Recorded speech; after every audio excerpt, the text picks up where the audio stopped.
Genesis chapter 14. In those days, King Amraphel of Shinar, King Arioch of Elasar, King Chedorlaomer of Elam, and King Tidal of Goim waged war against King Bera of Sodom, King Bersha of Gomorrah, King Shinab of Admah, and King Shemeber of Zeboim, as well as the king of Bela, that is, Zor. All of these came as allies to the Sedum Valley, that is, the Dead Sea.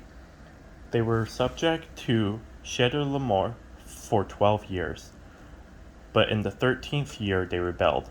In the 14th year, Chedorlaomer and the kings who were with him came and defeated the Rephaim in Ashtaroth Karnaim, the Zuzim in Ham, the Enim in Sheve Kiriathaim, and the Horites in the mountains of Seir, as far as the El Paran by the wilderness.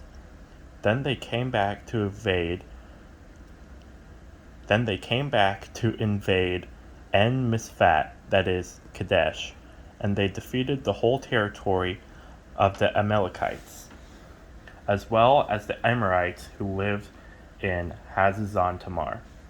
Then the king of Sodom, the king of Gomorrah, the king of Admah, the king of Zeboim, and the king of Bela, that is Zor, went out and lined up for battle in the Sedum Valley against King Chedorlaomer of Elam, King Tidal of Goim, King Amraphel of Shinar, and King Arioch of Elasar, 4 kings against 5. Now the Sedum Valley contained many asphalt pits, and as the kings of Sodom and Gomorrah fled, some fell into them, but the rest fled to the mountains. The 4 kings took all the goods of Sodom and Gomorrah and all their food and went on. They also took Abram's nephew Lot and his possessions, for he was living in Sodom, and they went on. One of the survivors came and told Abram the Hebrew, who lived near the oaks belonging to Mamre the Amorite, the brother of Eshcol and the brother of Aner. They were bound by a treaty with Abram.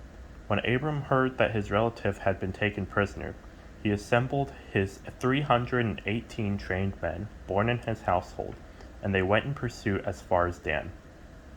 And he and his servants deployed against them by night, defeated them, and pursued them as far as Hobah to the north of the Damascus. He brought back all the goods and all his relative Lot and his goods, as well as the women and the other people.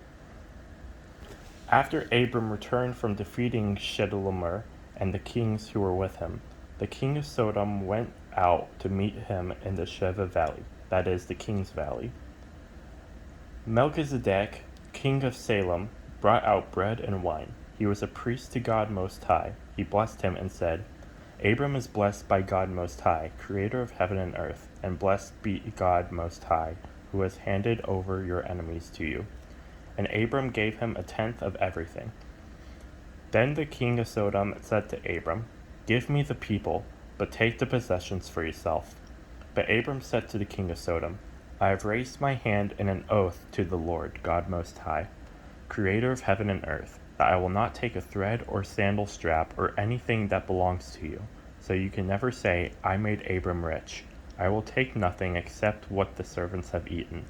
But as for the share of the men who come with me, Aner, Eshcol, and Mamre, they can take their share.